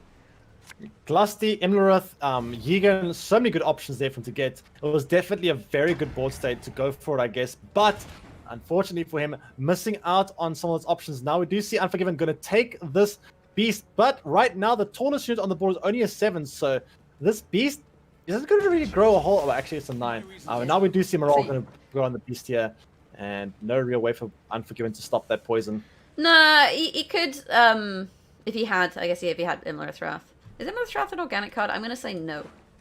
It's not. It's a wild-type card. There we go. So he has no access to Imlerith Wrath. And what that means is you can't actually deal damage anyway. So Bushy, though, he has the backup poison with the Cupbearer, so he doesn't even care if Morale dies. Like, Morale can be banished to the Shadow Realm for all he cares. He's done his job at this stage. With that said, if Bushy does have access to the follow-up poison with Morale, it means that he can opt to play, other things or pretend. I don't even know how many poisons have been played. I guess if you play Cupbearer now, all the poisons have been played at this stage too. So you can't even threaten a fake poison, right? Oh, it's gone for Parasite instead. Yeah, going to take the Parasite onto the Morale. They're hoping that Bushy does not have follow-up poison. However, we can see Bushy's hand. Bushy, of course, does have the Cupbearer, which will finish the job and kill that beast. Of course, now score all time. Will Bushy use a leader charge to try to stay ahead? Is Bushy going to threaten to win on even, or is he happy enough to just take the round? Looking at his hand here, he's got to commit a gold card, so I think maybe Bushy will actually commit a leader charge. I'm not entirely sure, though. I like the leader charge here onto the one, just in case the good friend that is Glusty Warp shows up. And this Ethereal, if it comes down, is so late to the party. Like, the party is basically over. There's one person, passed out on the sofa. Someone has drawn on their face with a Sharpie. At this point, the party's pretty much over. And Ethereal's like, hi, guys! Am I late? Like, he's way too late. I mean, the Ethereal is still going to come in. Okay, so Bushy now taking the pass. Unforgiven wins round 1. Bushy did commit the Osral, did commit the bribery, did commit the Morale, as well as the Menno and Cupbearer. So Yeah, both players did commit their fair share of cards. Of course, we know a Neuromancer will be top decked into by Unforgiven, as it is an Echo card. And there's the Hefty Hulga. Now, the question is, will we see the interaction between Hefty Hulga and Imlerith's Wrath with Imlerith to be able to destroy it or not? You need Imlerith on the board. Yeah, So basically, it comes down to who plays what first, right? If Bushy plays the Helga first, then he'd be able to get some value out of it before Wrath comes down. If Unforgiven, opens with Imlerith's Wrath, though, which I feel like is quite likely when you have removal targets like Stefan and stuff, then you have that option. But the thing is, Unforgiven's just won the round, right? So if he goes for that strategy this round, he has to kind of play it now. And if he wants to save that strategy for round 3, Bushy will have first say. So Bushy will be able to open, with something like you could open with the Stefan or you can open with the Helga, and your opponent can't really do anything about it at that stage because they don't have the board set up for Imlerith's Wrath, and they've already played the Parasite, which means they don't have the 6 points of removal. That being said, Unforgiven still has a lot to do. He hasn't got a graveyard set up for the Osrils, so passing here means his Osril finisher isn't looking too great. So I'm kind of thinking that Unforgiven really wants to push, but in doing so, definitely up against a good hand from Bushy could be quite a big risk. I like you say he's got a lot to do, as if he has this to-do list of step 1, win round 1, check. Step 2, develop graveyard. Step 3, that pass. That honestly is how it feels playing Monster all the time. You do kind of feel like you're on a checklist. First and foremost, you got to win round 1, and then second of all, got to develop that graveyard for Osril. And unfortunately for Unforgiven, he's only passed one of those checks so far. If you're Bushy, you totally open Stefan or Helga here, right? Your opponent doesn't have an opportunity to Wrath it if it's first say. So if you open the Stefan, then you're getting double Royal Decree. And if you open the Helga, then you then have options to set up the Defender and whatnot, which then would kind of make it impossible for your opponent to remove either of them anyway. So this pass actually really, really nice for Bushy because he can set up the engine and then set up the Defender. And looking at Bushy's hand, what a hand that one is. He's only missing out on Braithens, but he's got Royal Decree to find it. Unforgiven missing out on Yigan, Goliath, and Osril. I don't know. We might see a bracket reset. It looks like it definitely is possible. You gotta hand it to Bushy. That is a very impressive hand. I'm looking at my hands now. I'm just like, why are you so inferior to Bushy's hands? What is going on with this game? Okay, so Bushy, he's got opening play, and there we go. So we see the Helga straight off the bat. And Unforgiven cannot do anything about this, right? The Helga is just a thing that exists. And the problem is if he does play Imlerith, Bushy can then just kill Imlerith. He's got the Tony Joust, so he can bring it down to 4, plus the 2 pings from the Helga actually kills the Imlerith. And that means that the reach on the Imlerith's Wrath is entirely dictated by the height of Unforgiven's board. And Unforgiven's board, in terms of his hand state, looks like it's going to be quite short. Yeah, this is going to be an interesting one for sure. I mean, there is one big problem for Bushy. He has a Dead Ramon in hand. There is no Bronze Soldier in hand, so that is going to be a bit of a problem. But on the other side of things, Unforgiven's got some pretty awkward cards in hand too. He's got a Ruckus Nest, which is playing for 5 points. He's got a Night Wraith, which is playing for 5 points. Lacerate, which is, I don't know what it's going to do against Nilfgaard and all their armor. So, this is looking very awkward for Unforgiven, more so than Bushy, I would say. Do you remember how I said I hate ties because it means that we have a replay? I feel like this is the ultimate tie. It's we won the set, so let's do the whole set all over again. Oh man, I'm having nightmares right now. So Unforgiven, realizing he really can't do anything about Helga and just opting to play the Night Wraith, and then I guess just, I don't know, delay? I don't really know what this does. Yeah, I'm really curious how many people on chat have been here since the beginning, because it's 15 hours so far since this tournament has started. And I wonder how many people have been here from the start. I raised my hand to say I've been here, but I went and had lunch, I went and had dinner. At one point I went and had a bath. I've been pretty relaxed today in comparison to you, because you've just been here the entire time. So I do want to say a big shout out to Spiro for soldiering through this mega tournament, and if you're a viewer and you have enjoyed watching, I do recommend subscribing to Spiro. I'm not even promoting myself here. I feel like Spiro does deserve the love for this because he has put in the work, and bear in mind he's doing this for free. So you know, if you want to leave a tip, then you are a good fellow. Yeah, been a long stream indeed, but I mean, you must have been quite a while here since 15 hours ago as well. It's been 15 hours. Is it actually? Is it?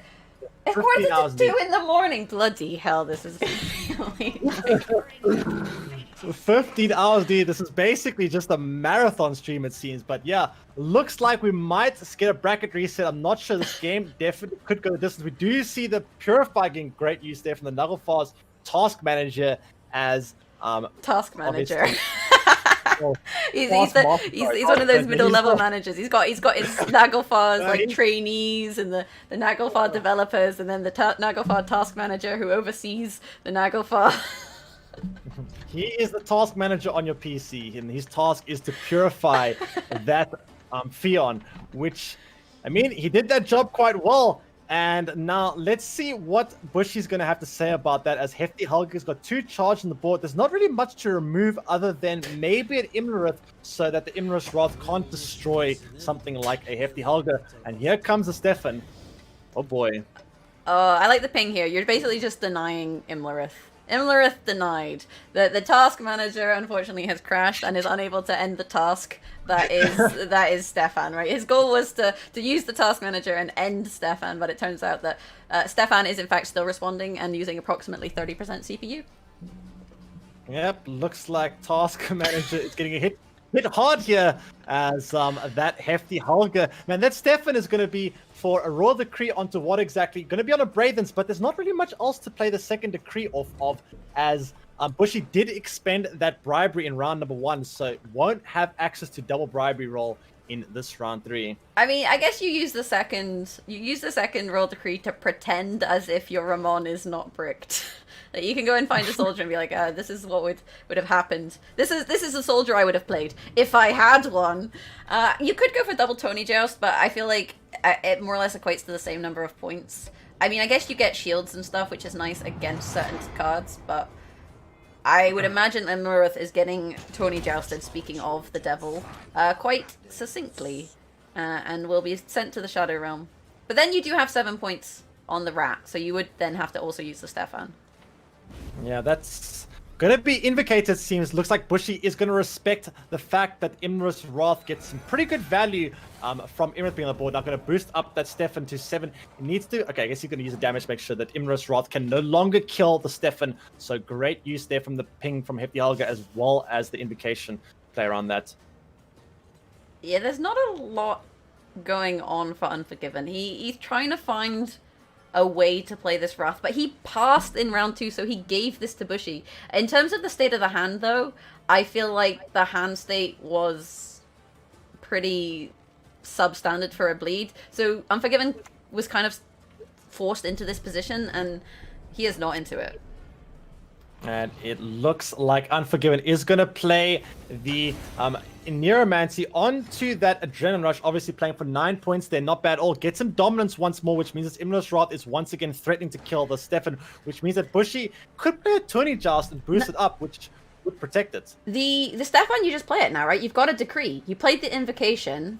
I guess you need a 1-point body, right? So you played the Invocation onto the Imlerith, which means that your Decree can now play your own Imlerith. Like, look at me, I am the Imlerith now, kind of thing. So that plays decently onto Helga. You know, it goes up from a 4 to a 7. You utilize the Stefan, so you're no longer really worried about Imlerith, plus you then have the Brathen. So I think this is a nice play. You just got to click a bit fast, though, because roping is a thing. Yeah, roping definitely can be a thing. Looks like it's going to take the Duchess Informant there, and it's going to take Royal Decree again, and it's going to take the Imlerith. There we go. Gets the rat on the board, making this Imlerith a 13-point play. Great use of that Braithens there from Bushy. Very well played. And now this Imlerith's Wrath no longer looking that menacing, as it could only play for basically 8 points onto this Braithens. Unfortunately for Bushy, he's got a 4-point card in hand on that Ramon. So that's a little bit not as great, but It's a little bit not as great. That is true. I really like the heads up play also from Bushy. In that rope scenario, utilizing the leader charge on the rat to also deny some value from the Glusty Warp, right? Unfortunately, the Duchess Informant does provide a 1, but Bushy making sure that his own rats aren't providing any further ones. With that said, Lacerate is going to create a couple more 1s on the front row with a couple of 3s there, so I guess a couple more points on the Glusty, but it is 46-22 at the moment. Yeah, that's a pretty big point cap. We might see a reset here as Bushy still has only got 1 charge of lead ability, whereas Unforgiven's going to have pretty good value on his Lacerate and Glusty, admittedly. But this Imlerith's Wrath looking a little bit not so great, not looking as ferocious as the card description might suggest. I mean, I guess you use Imlerith's Wrath to kill... you have to kill the Brathens, right? But part of me wishes he would use Imlerith's Wrath to kill Imlerith as some kind of weird Imlerith on Imlerith action. I'm totally into it. Bushy's hand, though, 4 points, 4 points, 4 points, right? You've got Imlerith's Wrath, at the moment is an 8. Glusty is pretty big. Lacerate playing into Glusty pretty big, plus the 5 drones from the leader. I feel like this is closer than maybe it looks, but there is the Helga points to take into consideration. I'm not doing maths. Maths has been done for the day. I mean, this Glusty will be absolutely humongous, but will it be humongous enough? That's the question. I don't know. That's the answer. This is yeah, I think it's going to be pretty close. I think these 20 jousts you utilize to boost up a 1, right? Yeah. Boost up 3 ones is, yeah.